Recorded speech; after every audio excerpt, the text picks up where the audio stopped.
En cuanto al ejercicio práctico que tiene que ver entonces con las medidas de variabilidad o las medidas de dispersión, quería retomar dos puntos principalmente, que vi que sí había oportunidad en los trabajos que hicieron.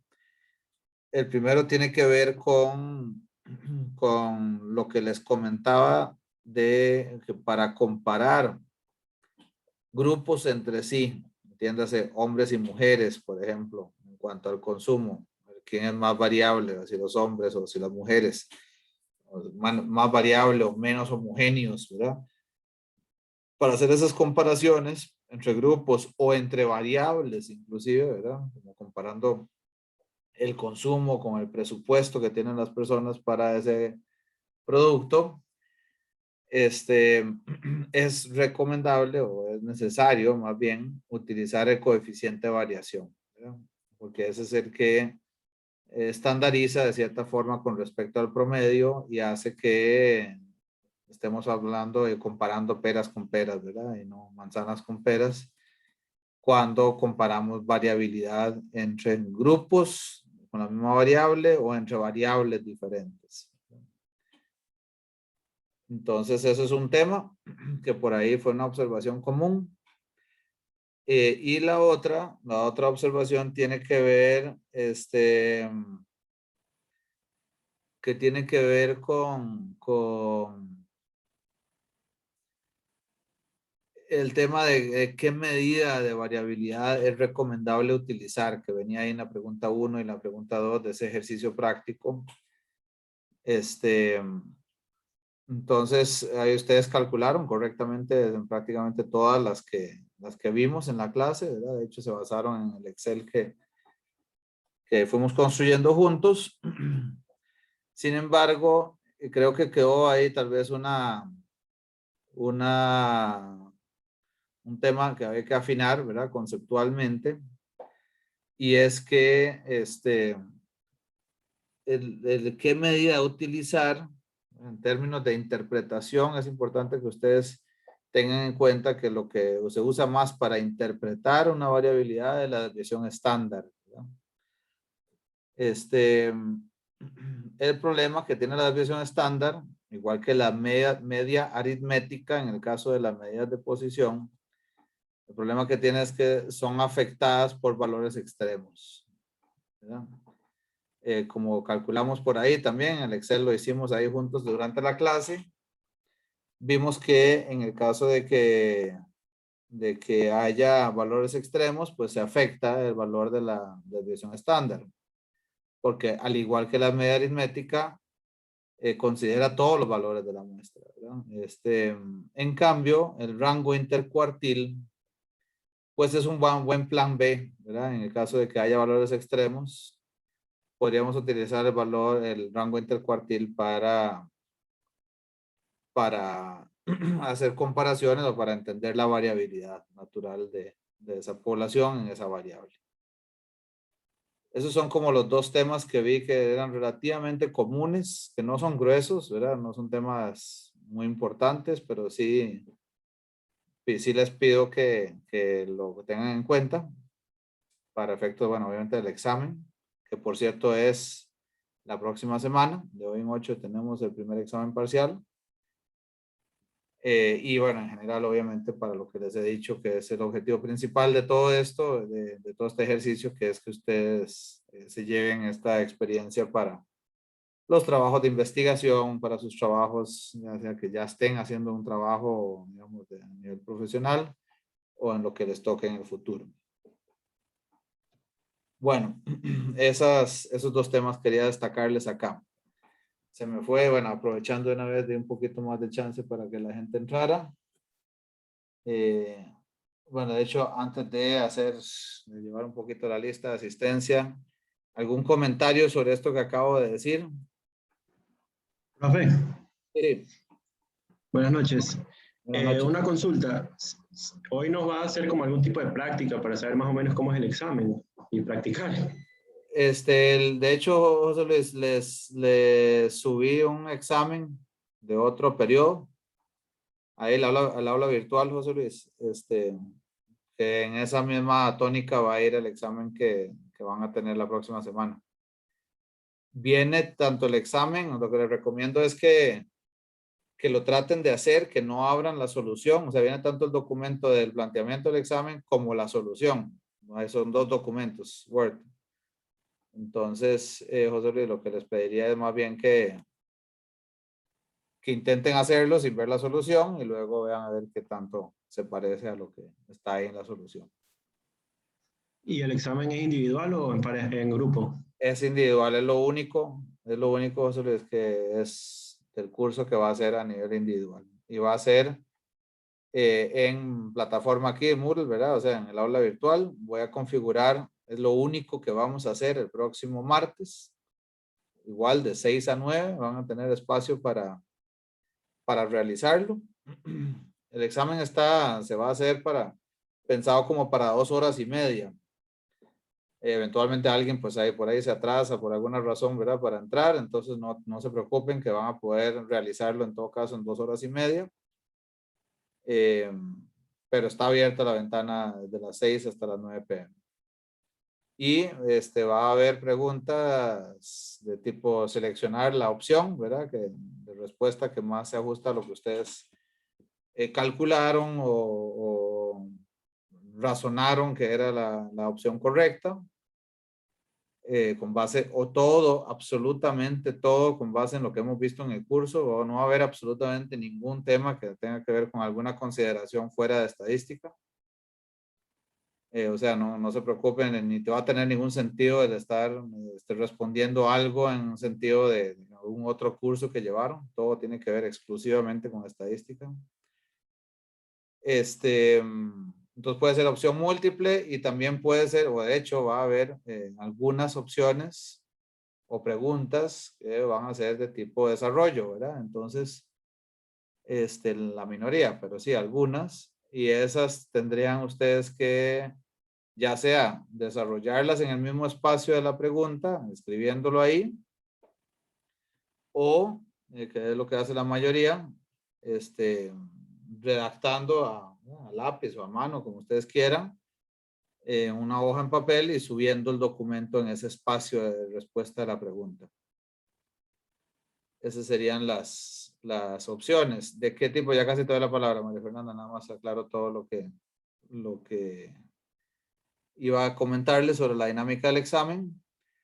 Las preguntas van a ser, y de hecho ustedes lo pueden ver ahí como referencia el examen que les digo que subí ahí al aula virtual. Nada, absolutamente nada va a ser en sentido teórico, ¿verdad? Como que cuándo es mejor utilizar una desviación estándar en lugar de rango intercuartil. Ese tipo de preguntas no van a venir, sino específicamente con una situación de datos X, ¿verdad? En un contexto práctico muy concreto.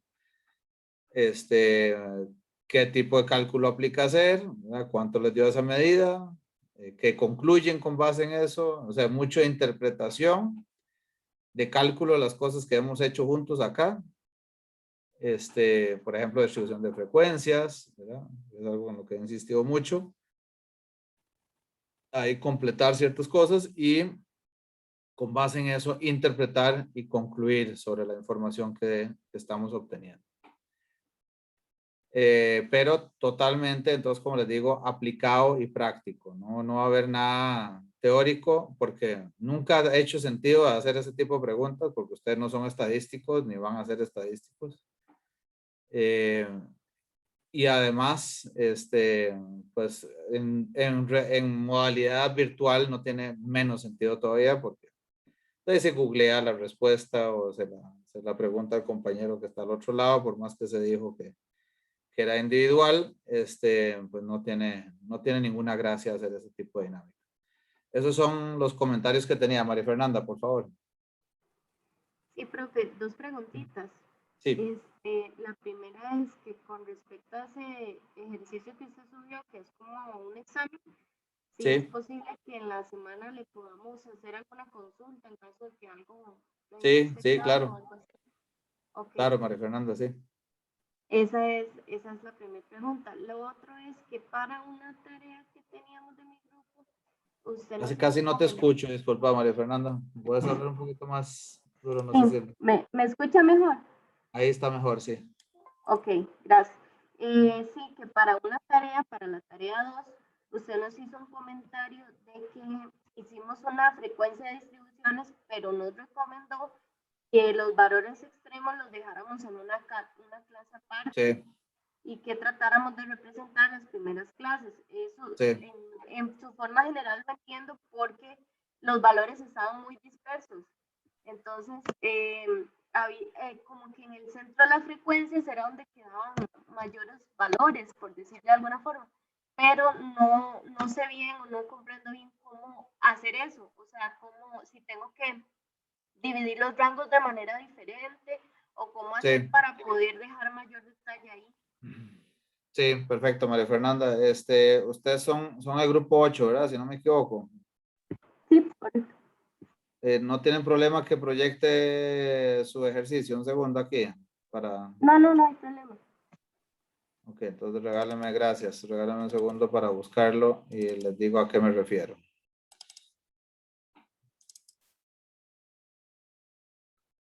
Ya les proyecto.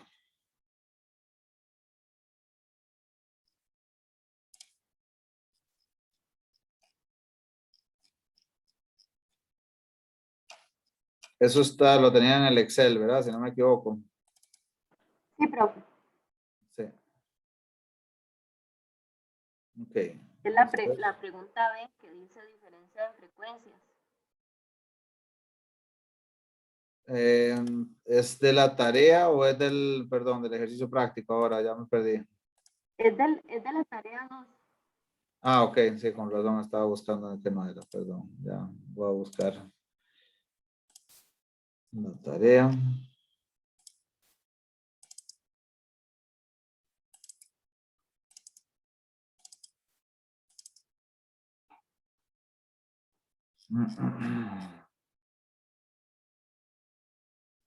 Ok. Bueno, voy a mostrarles aquí la primera distribución de frecuencias que hicieron los compañeros aquí del grupo 8. ¿Están viendo el Word todos? Sí.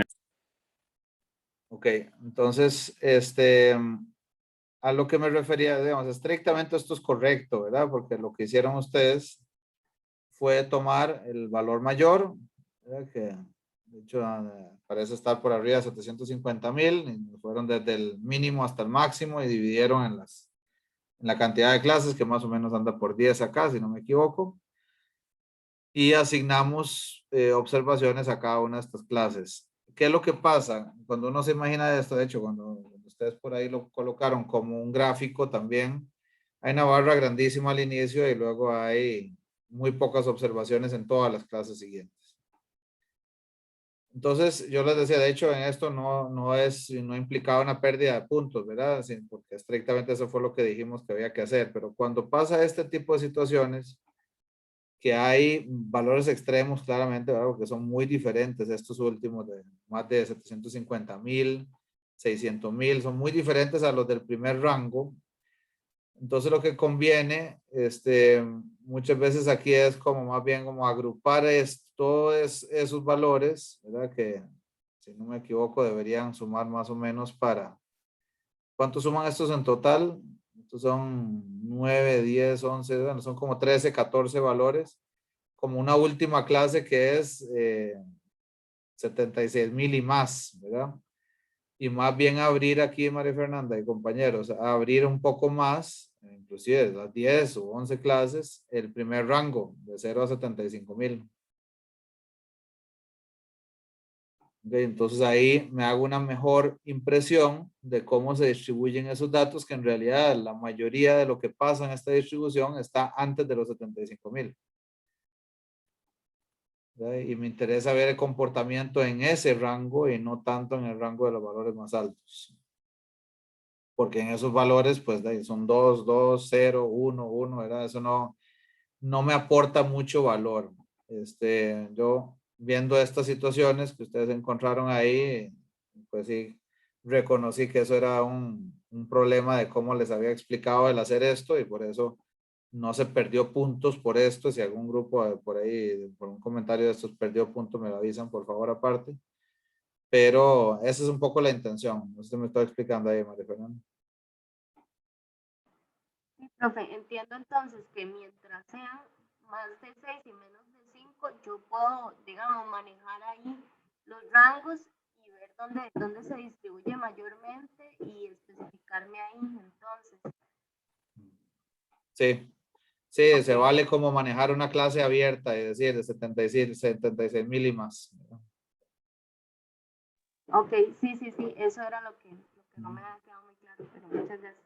De hecho, no lo hicimos así, María Fernanda, por eso tenés toda la razón de decir que eso está confuso. Ok, por ahí. Ok. ¿Alguna otra pregunta, comentario, compañeros?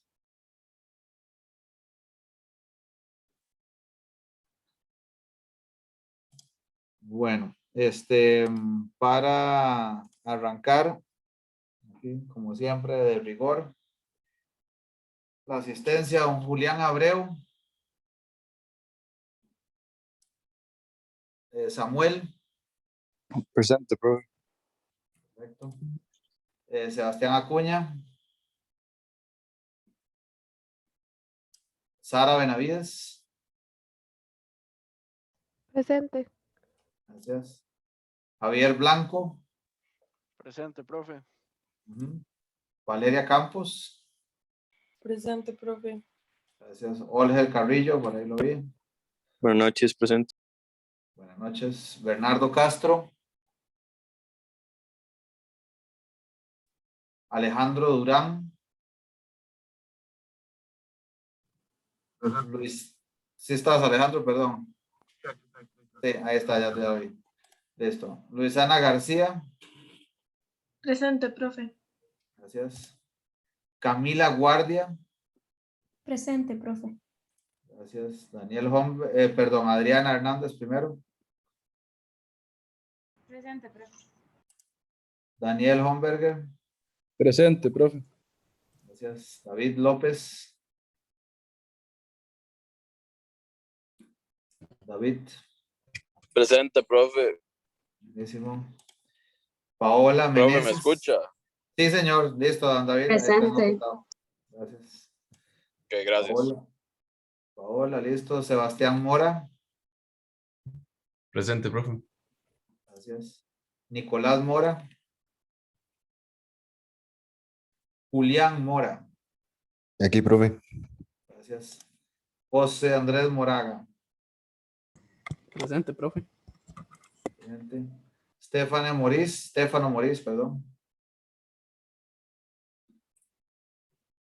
Stefano. Valeria Murillo. Presente, profe. Excelente. María Fernanda Oviedo, por ahí me acaba con hablar. Alexia Palma. Presente, profe. Gracias. Sofía Phillips. Presente, profe. Listo. Juan Carlos Salas. José Luis Salazar, por ahí también. Me estuvo preguntando. Nicolás Salazar.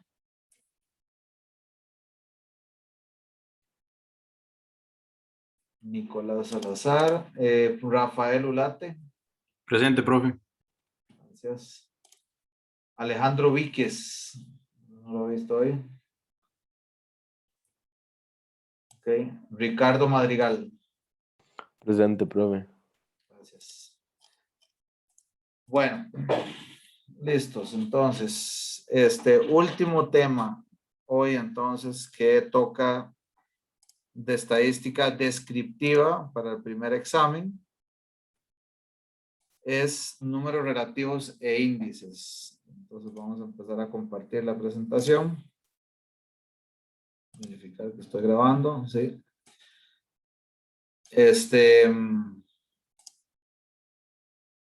Vamos a basarnos un poquito más en la presentación ahora para guiarnos. Este tema, si no recuerdo mal, está sobre todo, y ustedes me dicen ahí si lo vieron así, está basado sobre todo en en lo que explica el libro de Miguel Gómez, el libro de la UNED, ¿verdad? El de elementos de estadística descriptiva. Es un tema muy económico, digamos, o sea, muy propio de la economía. Tal vez no es tan utilizado, por lo menos Profe. no se hace tanta referencia a él en el área Profe, disculpe. de... Sí. Estamos viendo como en el modo presentación, pero del presentador, no la pantalla Sí. completa, por aquello. Gracias, sí, tenés razón. Ya lo voy a cambiar eso. Listo.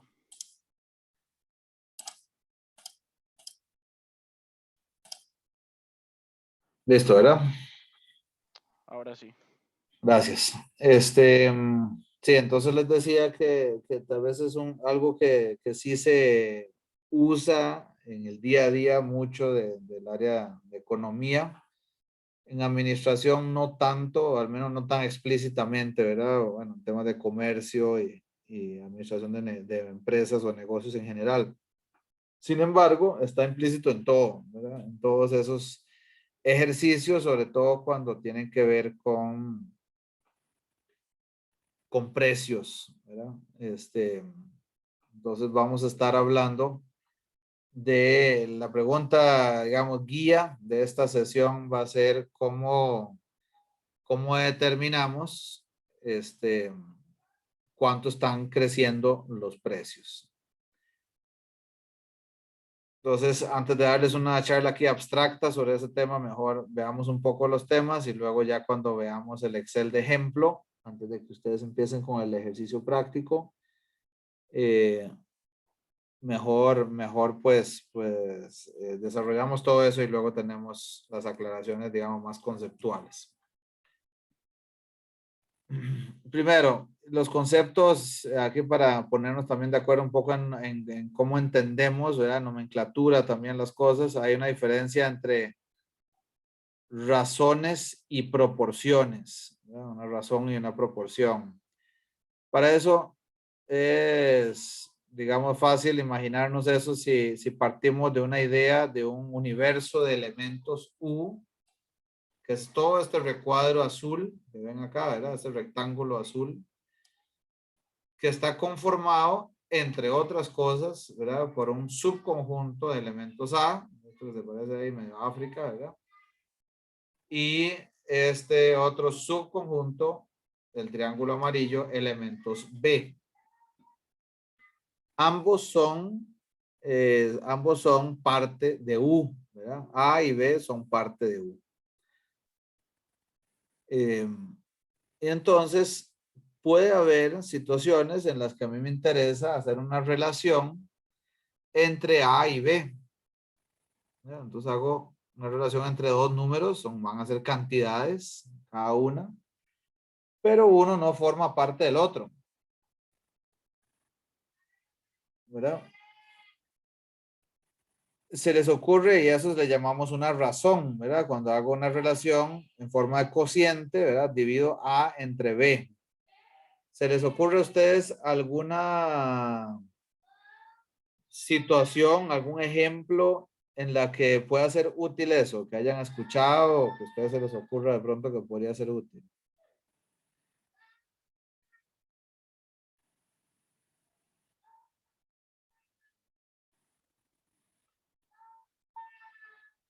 ¿A quién se le ocurre algún ejemplo?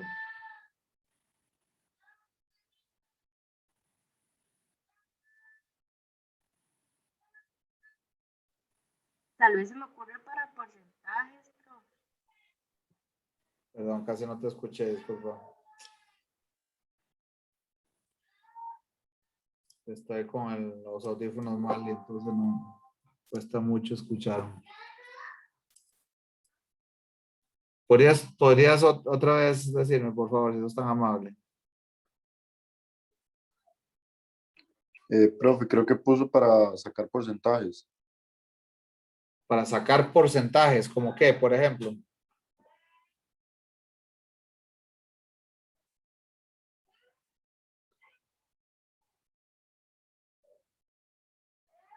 Profe, está escribiendo en el chat cualquier cosa. Ok, vamos a ver. Gracias.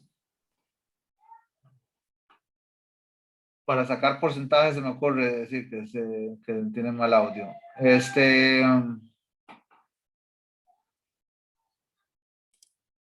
Para sacar porcentajes, vean que en realidad yo podría expresar cualquier número eventualmente como porcentaje, ¿verdad? O sea, yo podría, por ejemplo, el coeficiente de variación, ¿verdad? El que usamos la semana pasada para esto que les decía de comparar la variabilidad entre grupos, yo podría decir que la desviación estándar de los hombres, por ejemplo, es un 40% con respecto a su promedio, y en el caso de las mujeres es un 48% con respecto a su promedio.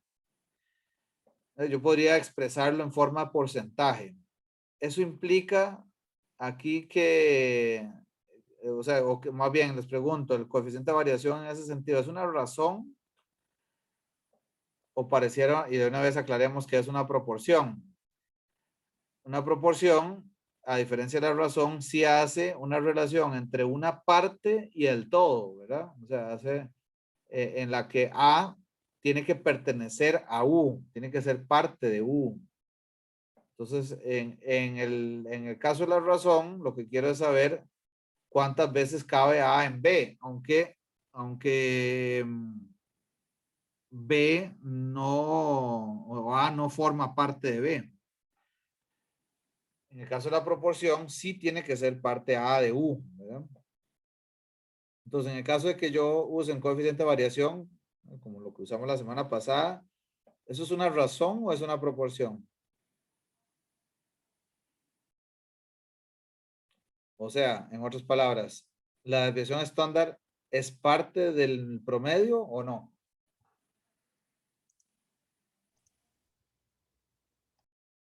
Sí, profe.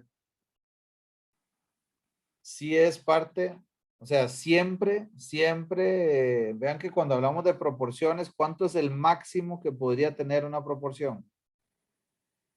¿Cuál es el valor máximo que podría tener? Sería 1. Exacto. 100%, ¿verdad?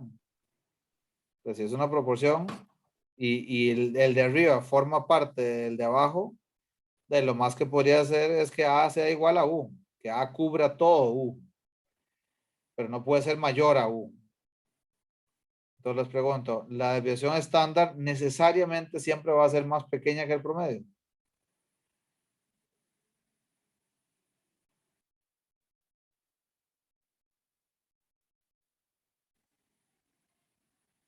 ¿Qué opinan?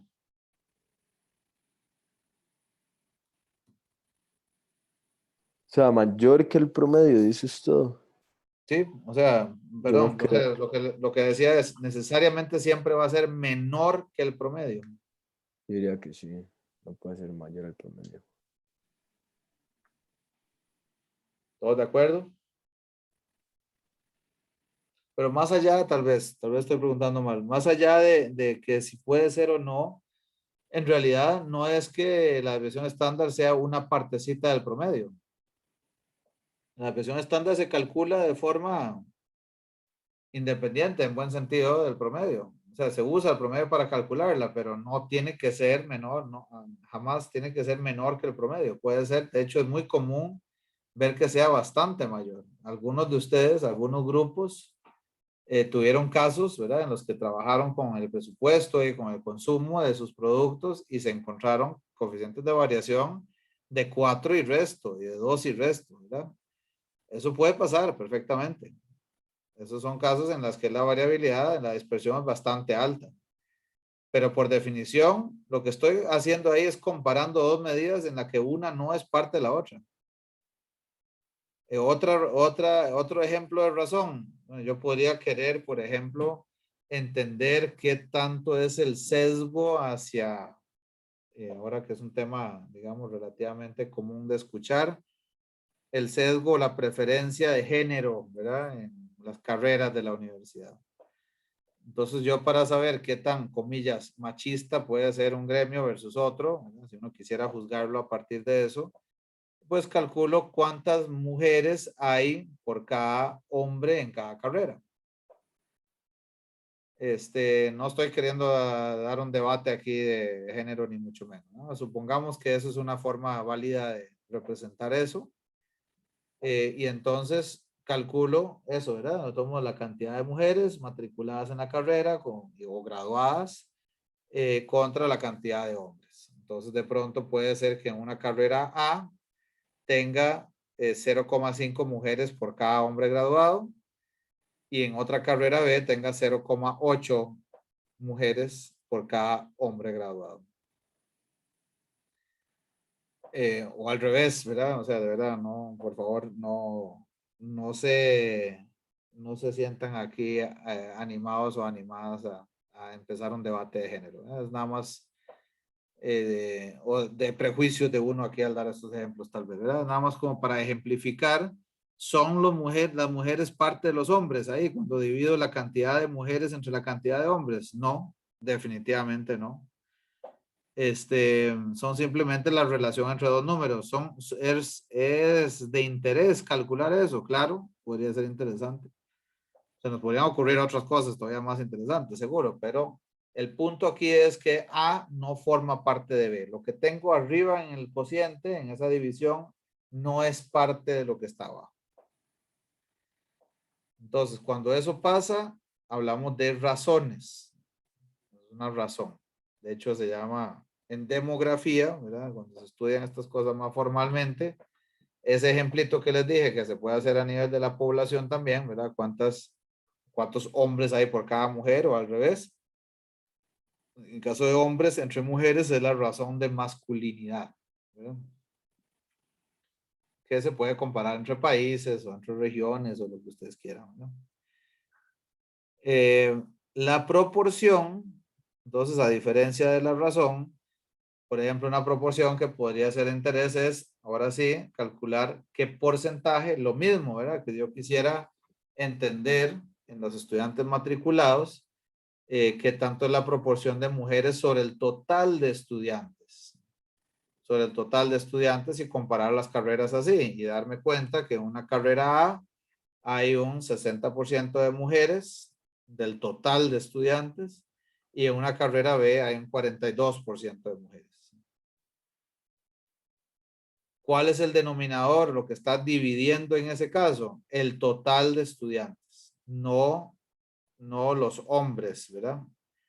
Entonces aquí A, o sea, lo que está en el numerador, lo que está arriba en el cociente, que es la cantidad de mujeres, sí hace parte, sí es parte del total de estudiantes. Entonces ahí sí hablamos de proporciones. ¿Cuánto es el máximo posible en una carrera de esa proporción de mujeres? 100%, porque no hay ningún hombre estudiando esa carrera, ¿no? Entonces, esa es la diferencia entre una razón y una proporción. Es importante, compañeros, compañeras, que distingamos entre la idea, porque eso a veces se usa como indistintamente, ¿verdad? Entre el concepto de porcentaje y proporción.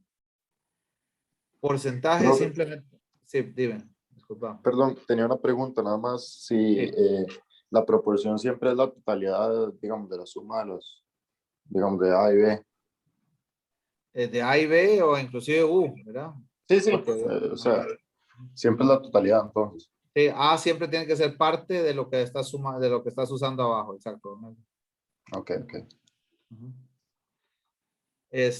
Puede ser que abarque el 100%, que sea A más B o que sea U, ¿verdad? Pero tiene que estar en el denominador, exacto. Les decía que hay que tener cuidado con la distinción, porque a veces yo he visto que usan como este concepto de porcentaje como si fuera igual a proporción. Y no, ¿verdad? O sea, porcentaje es simplemente una forma de expresar una cifra. Yo puedo expresar, por ejemplo, una probabilidad como que es 0,2 o puedo decir que es un 20%. O que la proporción de mujeres es 0,45 en lugar de decir 45%. Igual que lo que les decía, en una razón es el coeficiente de variación y decir que la desviación estándar de los hombres es un 45% del promedio de los hombres. Sin embargo, el hecho que yo lo exprese como un porcentaje no da por sentado que estamos hablando de una proporción. Es simplemente una forma de expresar una cifra, ¿verdad? Entonces, ojalá dejemos el tema de porcentaje por fuera de estos conceptos. Recomendación. Ahora, ya pasando a la idea de índices, que es lo que nos tiene en realidad sentados aquí hoy. Podemos tener índices simples y tener índices complejos. Aquí estamos hablando de estos fenómenos económicos, sobre todo, para comparar cifras, entonces, entre tiempos diferentes o lugares, ¿verdad? O sea, cuando yo quiero hacer comparaciones de ciertos fenómenos, de ciertas variables en el tiempo o entre diferentes países, regiones, ciudades, etcétera, ¿verdad? Entonces, por ejemplo, yo podría estar interesado en entender la inflación, ¿verdad? Que es el tema principal acá, en esta clase. La inflación entre dos países diferentes. ¿Cómo hago eso? Construyendo un índice, ¿verdad? ¿Por qué? Porque si de pronto nada más veo cuánto subieron los precios en colones, ¿verdad? Y digo, bueno, el precio de una canasta básica, que es lo que vamos a hablar ahora, subió 150 colones. Eso es muy difícil de comparar con un incremento en pesos colombianos, por ejemplo, ¿verdad? De una canasta básica comparable. Son monedas diferentes, y por tanto, no es tan fácil hacer ese tipo de comparaciones si no construyo un índice para hacer esa comparación. Entonces, lo que buscamos con eso ya lo estaba insinuando ahora un poco, es expresar un cambio en ciertas variables. Por ejemplo, y típicamente de precios, ¿verdad? Pero también hay, o sea, cuando yo quiero saber qué tanto crecieron los precios de una canasta, ahora vamos a hablar un poco de eso, más por si acaso, y estar todos en la misma sintonía, que nos referimos con una canasta. Pero también puede ser índices de producción, ¿verdad? O sea, qué tanto se está produciendo de diferentes bienes en una economía, y otros fenómenos que tienen que ver con la productividad o con el manejo de precios y otras variables agregadas, digamos, en economía. Entonces, ¿cómo se opera o cómo se hace esto? Se define un periodo base.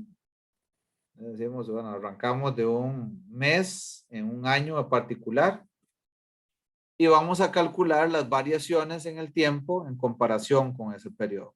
O sea, vamos a decir qué tanto, por ejemplo, los precios de la canasta básica son más altos hoy de lo que eran en el periodo base, que supongamos que lo definimos que era junio 2017, ¿verdad? Entonces, con respecto a junio 2017, ¿cuánto han variado los precios? Estamos hablando de un índice de precios con respecto a o al día de hoy, con respecto a ese periodo. Entonces, tenemos dos tipos de índices. Uno que es simple, que simplemente compara dos momentos. Digamos, aquí nos va a interesar sobre todo el tiempo, no vamos a hablar tanto de lugares. Dos momentos en una sola variable. Y el complejo lo que nos va a interesar es comparar igual dos momentos sobre un agregado de variables. Los usos simples, si solamente me interesa, por ejemplo, el valor de las exportaciones, ¿verdad? El valor de las exportaciones de arroz o de piña. Entonces construyo un índice para poder reflejar en todos los meses que estamos analizando cuánto más o menos hay ahorita de exportación de exportación de arroz con respecto a ese periodo base, supongamos junio 2017. Y el índice complejo lo voy a utilizar si digo, no, pues las exportaciones de arroz como tal no me van a ayudar mucho, ¿verdad? De hecho, me interesaría más bien una canasta de productos de exportación, ¿verdad? O sea, algo que represente un buen porcentaje de la balanza comercial de Costa Rica, que representa varios sectores, por ejemplo, ¿verdad? Y de pronto entonces construir un agregado de productos de exportación que cumpla con esas características y conjunto entonces medir cuánto ha variado el valor total de esa canasta de bienes o de productos de exportación. Entonces esos serían como los dos tipos de índices que nos interesarían. Aquí tenemos dos ejemplitos. Entonces, digamos, aquí tenemos las exportaciones de Costa Rica entre el 2007 y 2016 en millones de dólares. ¿Alguien me ayuda, si son tan amables, de interpretar esa línea ahí que dice índice base 2007? Digamos, ¿alguien me ayuda a interpretar el dato que viene en esa fila para el año 2012? ¿Qué quiere decir eso?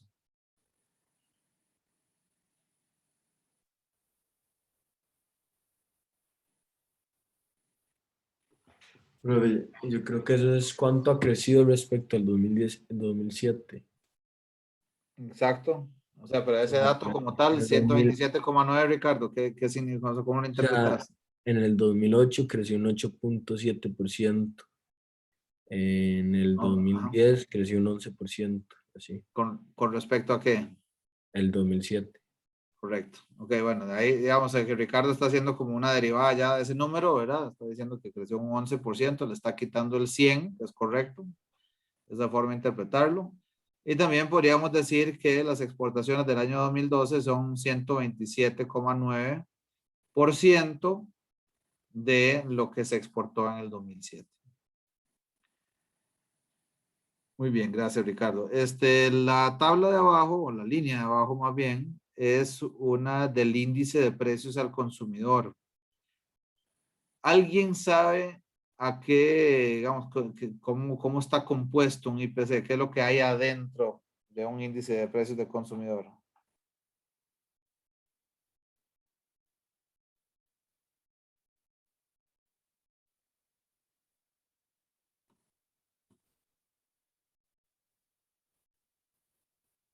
O sea, cuando hablamos de una canasta básica, ¿qué nos estamos imaginando, compañeros, compañeras?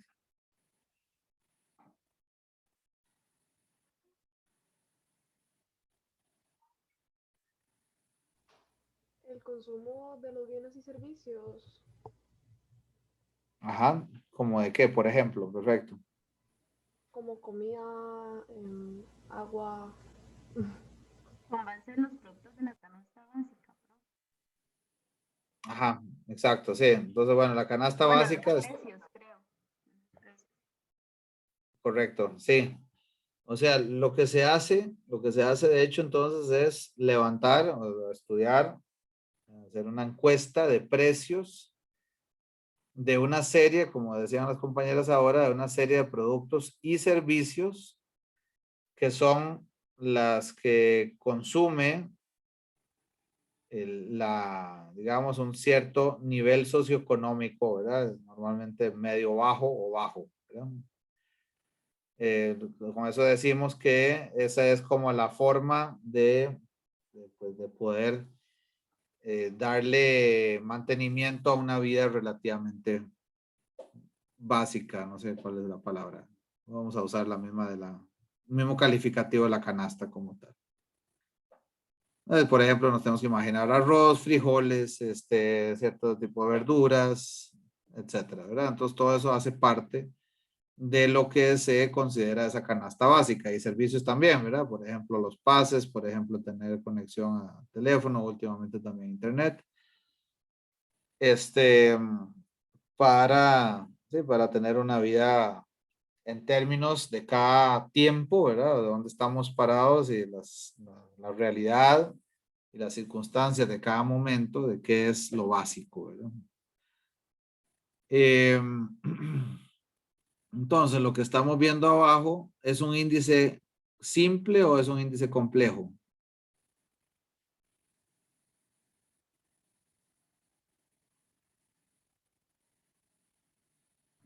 Complejo. Claro, ¿verdad? Es complejo. ¿Y qué los diferencia las dos tablas? Que en la de arriba me queda clarísimo de dónde salió ese número. En la de abajo hay un montón de información por detrás, que es simplemente lo que me hace pensar o saber que lo que haya detrás ahí, que no es un número, ya ni siquiera es un número como el valor de la exportación arriba, sino que es el valor de una canasta. Es lo que me lleva, por ejemplo, a que en julio del 2017 tengamos una canasta que vale 1,2% más, o que es un 101,2% de lo que fue mayo 2015. ¿Dónde sé yo que es mayo 2015? Porque arriba dice base 100, mayo 2015, y ya ni siquiera aparece en la tabla como tal, ¿verdad? Porque no nos preocupa, ya no es parte de lo que nos interesa analizar, sino los periodos posteriores a eso. ¿Alguna pregunta hasta acá, conceptualmente? Ok. Entonces, pasamos a las ideas de índices de precios. Primero, pasemos como siempre, hemos estado haciendo, ¿verdad? Pasar de lo más intuitivo a lo menos intuitivo, para comprender cómo alguien llegó a establecer las definiciones un poco más complejas. Hay índices de precios simples primero, ¿verdad? Vamos a partir de los simples. El primero es el más intuitivo de todos, es el agregado simple. Entonces, aquí imaginémonos que, de hecho siempre vamos a partir de esa idea del Excel que les voy a mostrar ahora. Es como si estuviéramos yendo al súper, ¿verdad? Nos vamos al súper y compramos 3 productos. Y este agregado simple lo que dice simplemente es sume los precios de los 3 productos. ¿Ok? Entonces, ¿qué compré? Esos 3 productos.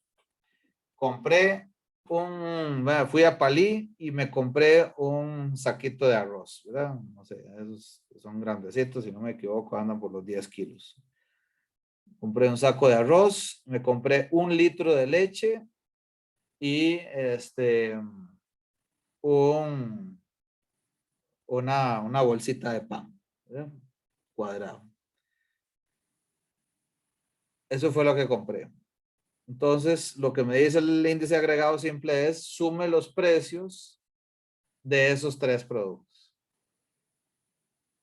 Entonces, sumamos el saco de arroz. El saco de arroz costó, aquí voy a hacer lo mismo de Ignacio Santos, ¿verdad? No tengo idea, lamentablemente, pero supongamos que el saquito de arroz me va a costar 6,500 colones. Ese saco grande de arroz. Y que luego el pancito me cuesta 820 pesos, que es una bolsa de 600 gramos. Y luego, ¿qué era lo otro que les dije? Perdón, el litro de leche que cuesta otros 550. Entonces el índice agregado simple lo que me dice es suma esos 3 precios y ese sería el índice agregado simple de ese momento y perdón, ese no es el índice, esa es la suma de los precios de este periodo y cuando vaya dentro de 2 meses a comprar exactamente esas mismas 3 cosas, calcule la suma también de los 3 precios juntos y compare esa suma con la suma de lo que compró hoy. Y entonces esa división de lo que le va a costar dentro de 2 meses en comparación con lo que va a costar, con lo que está costando hoy, eso sería ¿cómo se llama? Su índice agregado simple.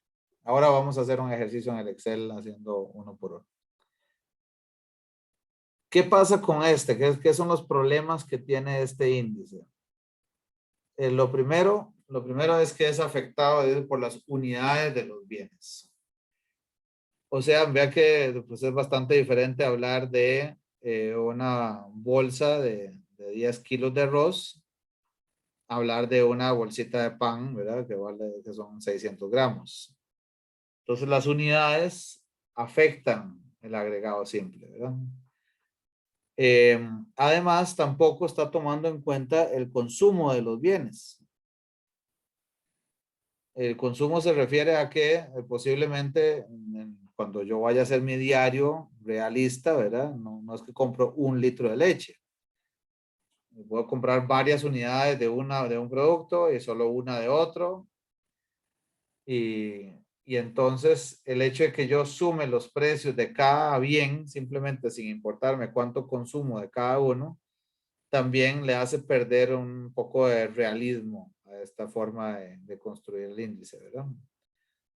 Y la tercera, el tercer problema que tiene, que en realidad está implícito por los primeros dos, es que le da más peso a los precios altos. O sea, ¿cuándo se me va a mover mi índice agregado simple?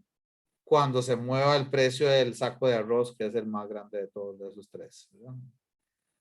Los demás no le va a importar mucho porque son una pequeña parte de la suma de los tres precios, ¿verdad? Entonces el agregado simple tiene ese problema.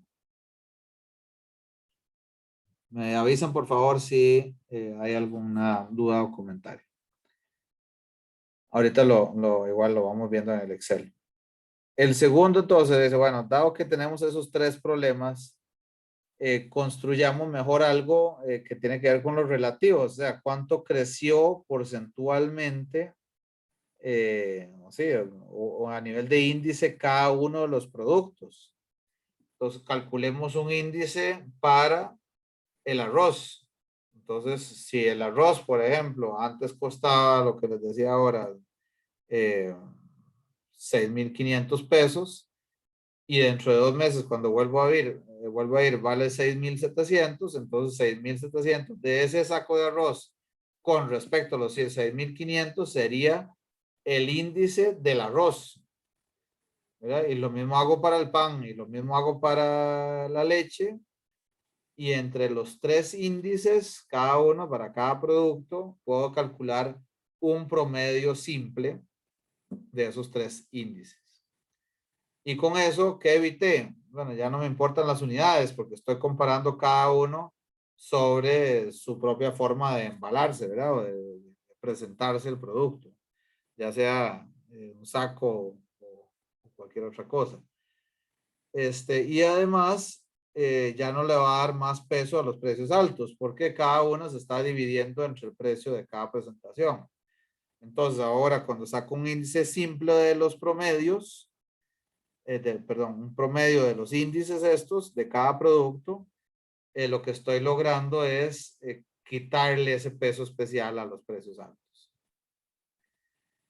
Sin embargo, todavía tenemos el problema de que no toma en cuenta el consumo de los bienes.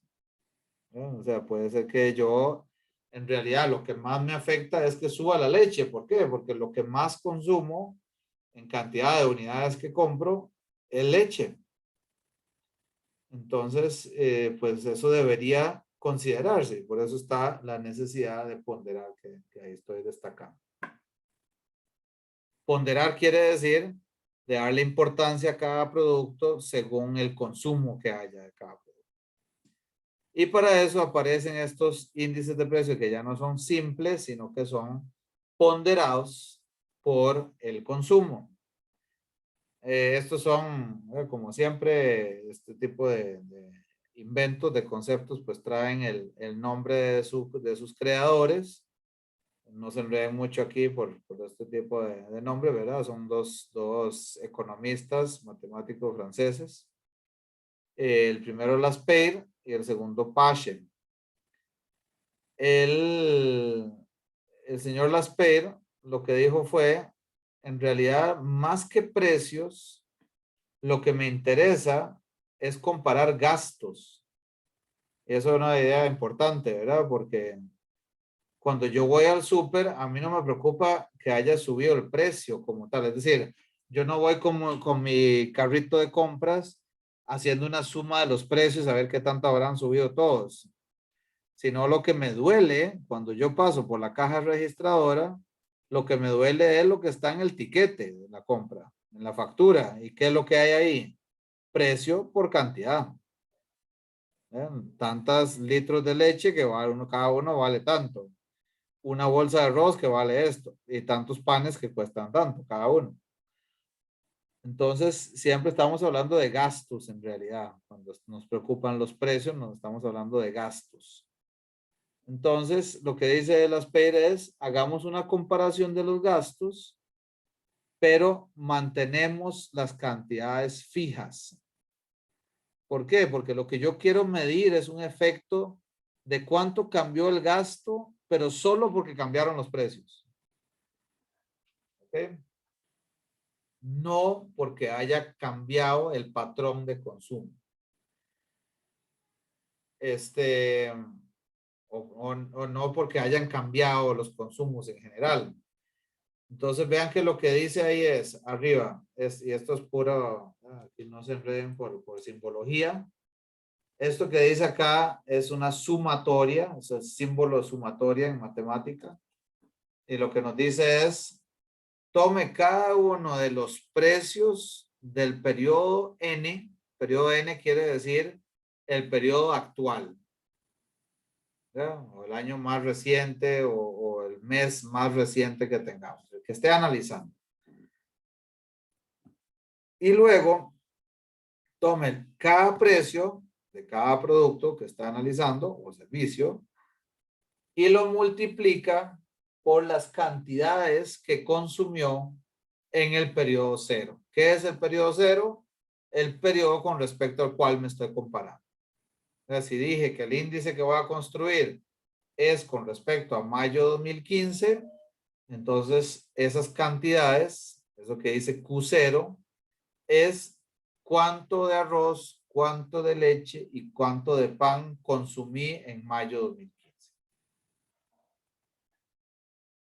Todos valorados a los precios, valorados quiere decir como si tuviera que pagar yo los precios de hoy con las cantidades que consumí en mayo 2015.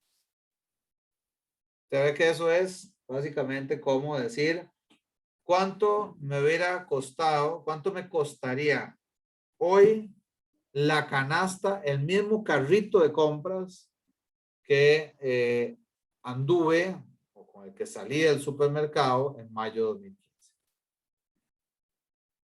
Entonces ahí tengo una factura, una cantidad de gasto tengo ahí. Y eso lo voy a comparar con los precios de cada uno de esos productos de mayo 2015, ya no los de hoy, sino los de mayo 2015, multiplicados por las cantidades de mayo 2015 cada uno. Entonces vean que lo que estoy haciendo es comparando el gasto del carrito de compras, entiéndase, del tipo de productos que tenía y las cantidades de cada uno de esos tipos de productos valorados al precio de hoy, comparándolo con exactamente la factura que tuve en mayo de 2015. ¿Por qué digo la factura del mayo de 2015? Porque están los precios de mayo de 2015 y las cantidades de mayo de 2015 abajo. Y lo que sea que me dé eso, va a ser un índice, ¿verdad? Una razón que me va a indicar qué tanto crecieron los precios de un periodo N, ¿verdad? O sea, los precios de hoy con respecto a ese periodo base. ¿Por qué los precios nada más? Porque las cantidades son las mismas en ambos. Entonces, lo único que puede provocar un cambio en el gasto son los precios. ¿Estamos bien ahí? Bueno, y luego está el señor Pache, que surgió un poco después, que dice, hagamos algo muy similar a lo que dijo Laspeir, solamente que lo que me gustaría a mí, al señor Pache, ¿verdad? Es mantener las cantidades fijas del periodo N. O sea, va a tomar en cuenta siempre el patrón de consumo del periodo actual, del año actual. Pero eso implica recoger datos de consumo todos los años. Y eso es un punto muy importante. Bueno, nada más termino de explicar cómo se construye ese I en el caso de Pache. Entonces, lo que dice Pache es, tome los P sub N, que los P sub N son los precios de hoy, que igual están en el de Laspeir, pero multiplíquelos por las cantidades de hoy, de lo que hoy va en su carrito de compras. Cuánto arroz, cuánta leche, cuánto pan. Entonces, lo que va arriba literalmente es la factura real que tuve hoy en el supermercado. Y lo que va abajo es el mismo carrito de compras, o sea, las cantidades y los tipos de producto que estoy consumiendo hoy, multiplicados por los precios del periodo base. Ok, entonces vean que es casi igual al de arriba, lo que cambia es que este está valorando las cosas en las cantidades del periodo base y el PASHE lo está valorando en las cantidades del periodo actual. Entonces ustedes dirían, de hecho uno podría decir, ¿qué es el problema de las PEIR? El problema de las PEIR es que uno podría decir, por ejemplo, si estamos basándonos en una canasta de consumo de mayo de 2015, por ejemplo, podría aparecer un problema como que Internet en ese momento se consideraba todavía algo, pues algo nice to have, ¿verdad? Pero no canasta básica. En cambio ahora, 2021, media pandemia, ya pues hay una presión interesante para que haya eso en muchos hogares, ¿verdad? El tipo de productos que se consumen, ¿verdad? Puede ser que las tortillas ya realmente hay en pocos hogares es tan relevante como puede ser, sí, otro tipo de productos que antes no era tan relevante.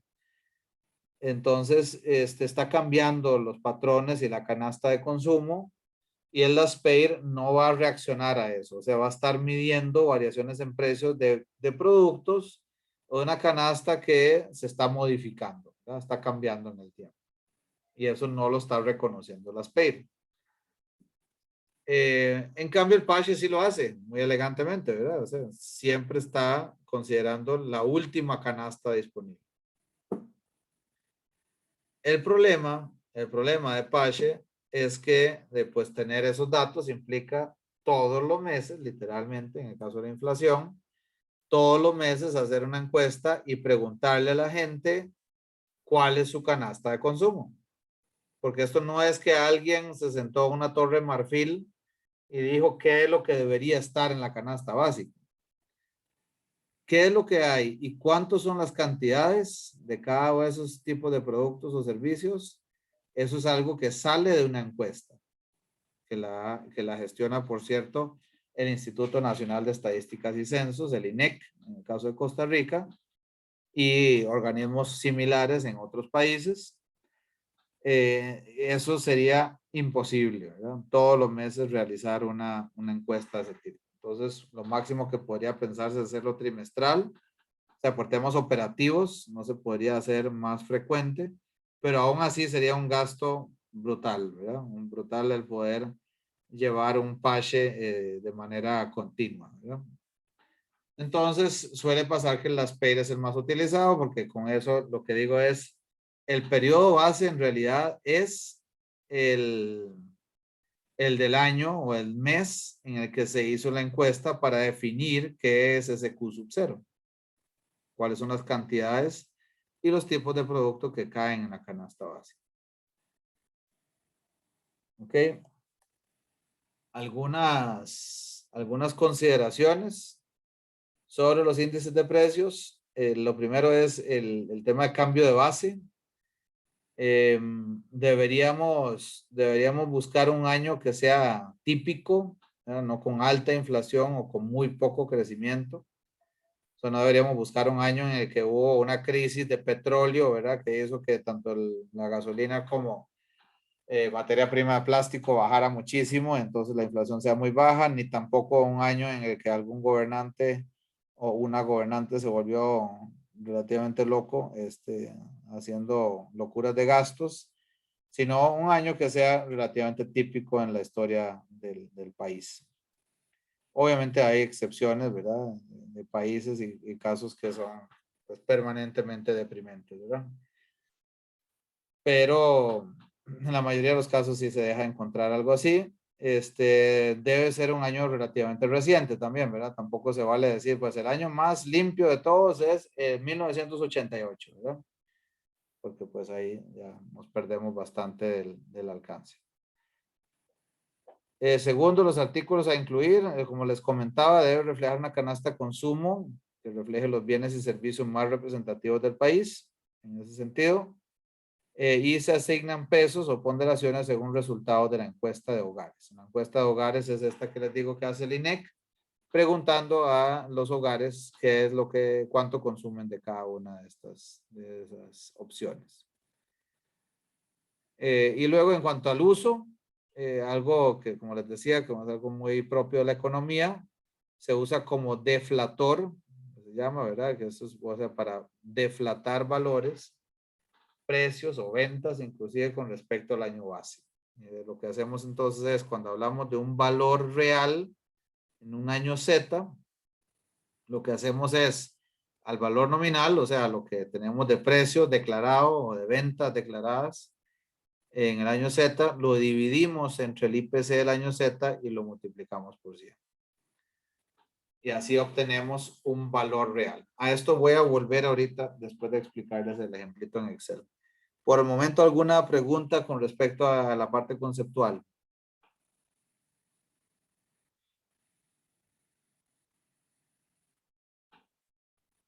Ok. Entonces, voy a pasarme al Excel.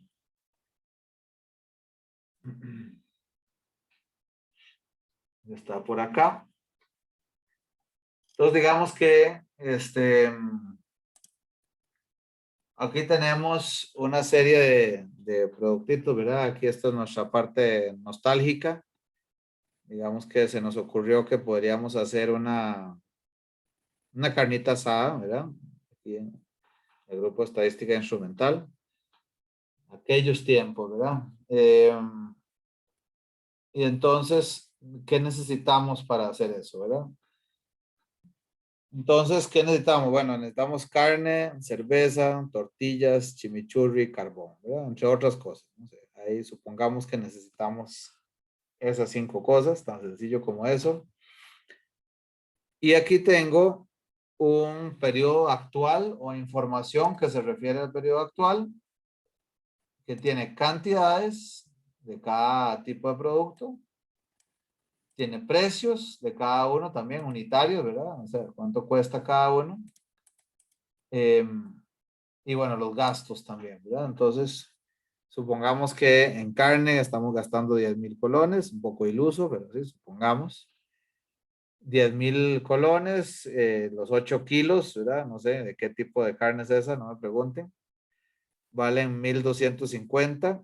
La cerveza, se gastaron 50,000 colones, 60 unidades, 833 cada una, y así sucesivamente, ¿verdad? ¿Qué tuvimos que pagar en la factura en el supermercado al final? Pues la suma de estas 5 cosas, ¿verdad? 77,000 colones.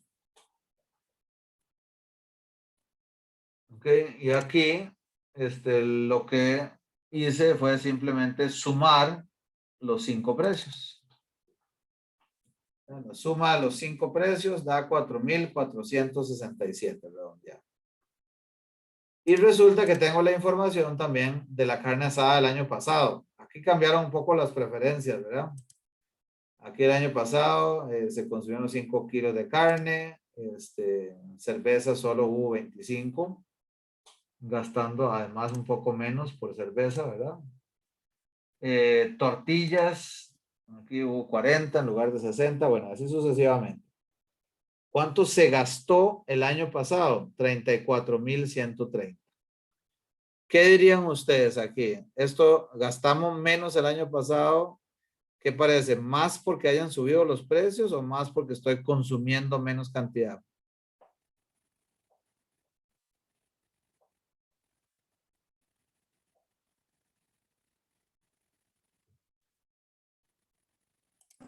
Está cocinando menos cantidades. Parece que cambiaron las cantidades, exacto. Gracias. Sin embargo, pues no, por el momento no estamos hablando, no hemos visto cómo hago para determinar cuánto es por el precio y cuánto es por la cantidad, ¿verdad? Sí pareciera que es más por la cantidad, pareciera. Pero entonces el ejercicio que vamos a hacer ahora con estos los índices es distinguir un poco cuánto es por el precio. Porque ciertamente también subieron los precios, ¿verdad? Como nos fijamos ahí, en algunos más que en otros. Entonces, ¿qué nos decía el índice agregado simple, compañeros, compañeras? Lo que nos decía era, sume los precios de los 5 bienes, ¿verdad? Y los compara con la misma suma del año pasado. Está el periodo base, pues, ¿verdad? Entonces hago 4.467 entre 4.020, multiplico por 100, y ese es el índice agregado simple, 111. 111. Pero en este yo digo, sí, pero eso es un problema, ¿verdad? Porque entonces, ¿qué pasó aquí? Pues se le dio mucho peso al precio más alto, ¿ven? Que el índice es prácticamente igual a este, ¿verdad? El precio más alto era este, 1.800 del carbón. Aquí implícitamente se le dio más importancia a este. Correcto. Entonces, bueno, eso es un problema. Entonces, mejor usamos el simple de relativos. ¿Cómo era ese? Pues sacamos el índice de cada uno de los productos, ¿verdad? Venimos aquí, dijimos 1.250, ¿verdad? Lo que está en la columna E, entre la columna H, multiplicamos por 100, uno por uno. 113,6 para la carne, 111 para la cerveza, 102 para tortillas y así sucesivamente. Y luego saco un promedio de esos índices, el average de la I3 a la I7. Y obtengo que es 108,5. Y ahí digo, sí, bueno, eso está un poco más justo, ¿verdad? Porque le da cierto peso al caso, por ejemplo, de las tortillas y el chimichurri, que por unidad son muy baratas. Pero ahora, o sea, cuando yo los tomaba en cuenta en la suma, pesaban muy poco. Pero cuando uso el promedio simple de los relativos, pues se le da el mismo peso a la tortilla que a la cerveza.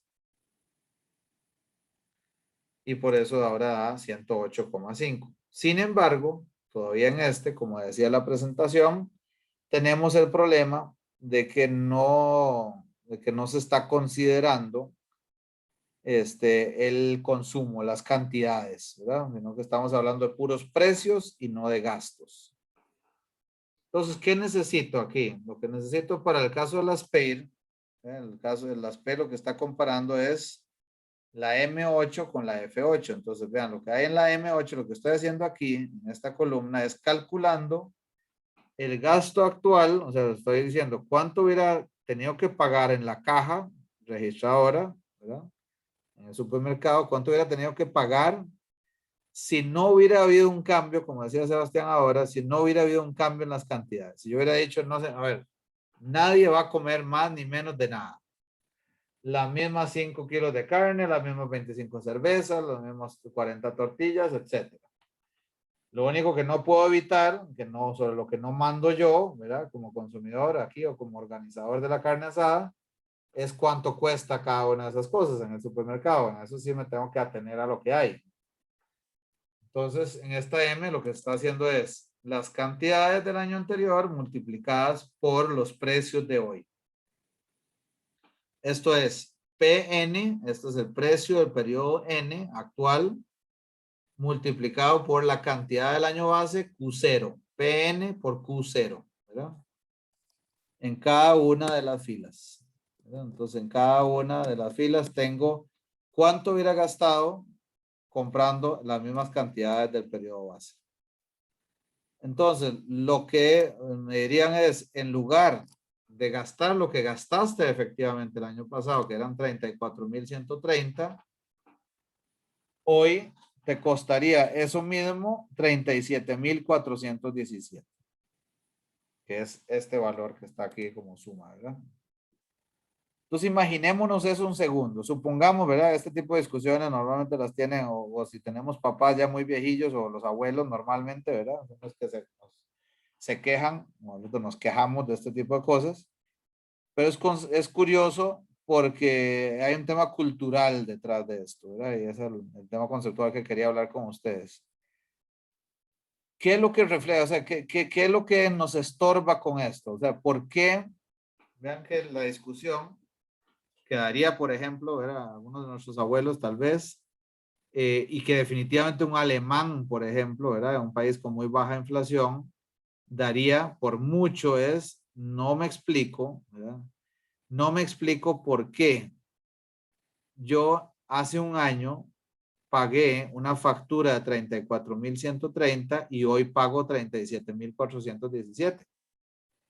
¿Alguien me puede explicar por qué pasó eso? Inflación. Exacto, Olger, pero vos con esa, digamos, ese por supuesto que tenés, ¿verdad? En eso que acabas de decir, por supuesto es inflación. Yo como voy a decir aquí como alemán, ¿verdad? Yo diría, no entiendo, ¿eso qué es? No es el mismo carbón, no es la misma carne, no es la misma cerveza, es la misma cosa. El aumento Exactamente. del producto. ¿Cómo? El aumento de precios. Sí, pero ¿por qué aumentaron los precios? Perdón, te estoy molestando, Olger. O sea, estoy tratando de llevarlo al extremo para que quede claro el concepto. Vos tenés toda la razón. Y pueden haber muchos factores, puede estar y la inflación de dinero que hace que haya mayor inflación y demás. O sea, que hay más plata en la calle, están subida imprimiendo más. Ajá, o la subida de la materia prima, subida de, yo qué sé, la gasolina. Igual a como yo como consumidor, tenés toda la razón con todo eso que estás diciendo, pero igual que yo como consumidor me puedo estar quejando aquí que no entiendo por qué la misma carne ahora vale 13% más y por qué la misma cerveza vale 11% más. El mismo productor de cerveza y el mismo productor de carne debería estar preguntándole a sus propios proveedores de materias primas de por qué diablo me están subiendo los precios si es lo mismo, exactamente lo mismo. Entonces, vean que lo que estamos haciendo aquí, compañeros, compañeras, esto es más como para el lado economista, es determinando algo de valor en la economía. O sea, si yo estoy pagando más, yo esperaría que sea porque hay un cambio en el valor de los productos, no en algo que es un nombre, que es un precio. O sea, el precio no es un valor per se. Si la carne cambió en sus características y por eso es más cara y para mí genera más utilidad, bienvenido. Y si lo quiero pagar. Pero si es la misma cosa, ¿por qué están subiendo los precios? Para nosotros, como decía Oliver ahora, y agradezco toda la aclaración que nos dio, para nosotros es totalmente natural. O sea, es todo esto que yo estoy discutiendo aquí, para muchos de ustedes puede como que majadero, es lo más natural del mundo. ¿Cuándo no suben los precios? Además, gente como uno, tengo que admitir, ¿verdad? Que se dedican a ver cómo podemos subir más los precios sin cambiar de manera sustantiva la calidad de los productos. ¿Por qué? Porque a la gente se lo aguanta. Porque seguimos consumiendo lo mismo o más, ¿verdad? Entonces, pero de fondo sí, cuando hablamos de la inflación, de eso tan importante que acaba de decir Olger, ya voy a ver el chat, los comentarios que me pusieron. Cuando hablamos de la inflación, de lo que estamos hablando es, cambió el valor declarado, el precio de los productos, sin que haya cambiado nada en el bienestar, en la utilidad que yo obtengo de esta canasta. De la misma carne, la misma cerveza, lo mismo, las mismas cantidades, hago la misma actividad. ¿Qué pasó? Tengo que sacar más plata de mi bolsa. Eso es lo único que pasó. Lo demás se mantiene constante. Voy a ver un segundo qué me comentaron aquí. Aumento combustibles, claro, de acuerdo, Sebastián, impuestos también.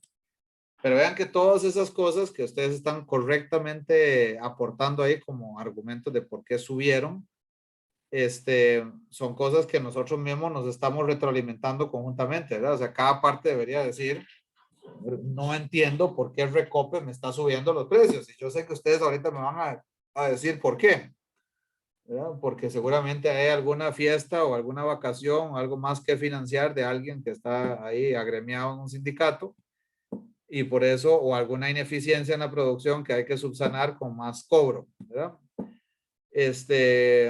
Entonces, todo eso lo que refleja la inflación, en la mayoría de los casos, aquí ahorita me van a regañar don Olger seguramente, en la mayoría de los casos es una señal de ineficiencia económica, ¿no? Y aquí lo que nos interesa es medirla como tal. Entonces, bueno, más allá del tema de fondo económico, que ustedes, los que estudian economía, saben más que yo, de eso, el punto es que el LASPER lo que compara entonces es el gasto actual con las cantidades del año base, como acabamos de explicar, entre el gasto efectivo que tuvo el año anterior. Entonces esto es PN, los precios del periodo actual con las cantidades del año base, PN por Q0, dividido entre P0 por Q0, o sea, el gasto efectivo que hubo el año anterior. Y entonces el índice de las PEI me dice que los precios crecieron en promedio un 9,6%. ¿Qué hace el PASHE, compañeros? Compañeras, el PASHE lo que dice es, vamos a ver cuáles columnas se está tomando en cuenta. La C entre la Q, lo que está diciendo es, tome el gasto efectivo del periodo actual, que son 77,000 colones, y los compara con la Q. Y en la Q dice, ¿cuánto hubieran gastado con los precios del año anterior para la canasta actual? O sea, eso hubiera sido como al revés, ¿verdad? O sea, yo diciendo, mira, hoy salí al súper comprándome estas cosas, estas cantidades de cada cosa de estas y pagué 77,000. Qué interesante ponerme a ver cuánto hubiera gastado yo en esas mismas cantidades de cosas si los precios no hubieran sido estos, sino estos. O sea, el año pasado yo hubiera gastado 70,000 colones en lugar de 77,000 colones por estas mismas cantidades. Y entonces el PASHE es la división entre estos 77,000 colones entre lo que hubiera gastado el año pasado por esas mismas cantidades. Índice LASPER e índice PASHE. O sea, ven que, bueno, puros nombres y símbolos y cosas, ¿verdad? Pero lo que hacen son cosas en realidad bastante útiles e intuitivas, ¿verdad? O sea, están comparando gastos de diferentes escenarios. Preguntas, comentarios, compañeros, compañeras.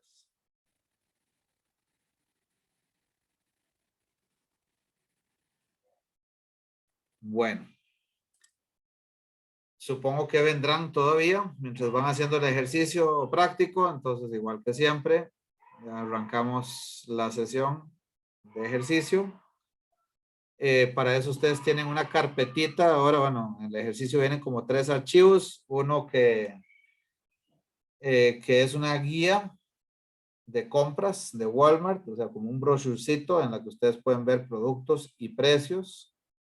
Ahí vienen las instrucciones en el ejercicio, ¿verdad? Habría que definir en grupo una canastita, ¿verdad? De 5 productos que les parece que son como, se justifican, que son básicos. Y luego asumir una cantidad, ¿verdad? Que consumen en el periodo hoy y cuánto hubiera consumido de esas mismas cosas hace un año. No se preocupe mucho por filosofar por qué hubiera consumido más o menos hace un año, simplemente coloquen cantidades diferentes en el año pasado y calculan estos índices, ¿verdad? Bueno, ahí sigan las instrucciones. Entonces tienen el archivo de las instrucciones, tienen la guía de compras de esta cadena de supermercados y tienen un archivo Excel que es la plantilla sobre la cual hay que ingresar esos precios y esas cantidades para que se calculen, eso es importante, se calculan solitos los precios del año anterior. ¿Ok? No hay que ver, porque usted va a decir, ¿cómo sé yo los precios del año anterior? Se calculan solos ahí.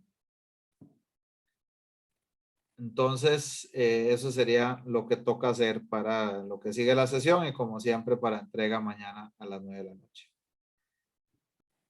Profe, yo tengo una pregunta. Cuando Sí, dice el Excel calcula el precio anterior, es igual, o sea, es el mismo Excel que estábamos viendo ahorita, ¿cierto? No, es uno parecido, pero tiene como un formatito más reducido, Adriana. Ah, ok. Este Excel que acabo de mostrarles sí lo voy a subir igual a la aula virtual ahorita.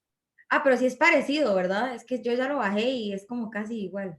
Sí, sí, sí, es muy similar, es bastante similar. Sí. Ok. Bueno. Entonces, ¿alguna otra pregunta, comentario? Ok, entonces ya les subo eso y empecemos por la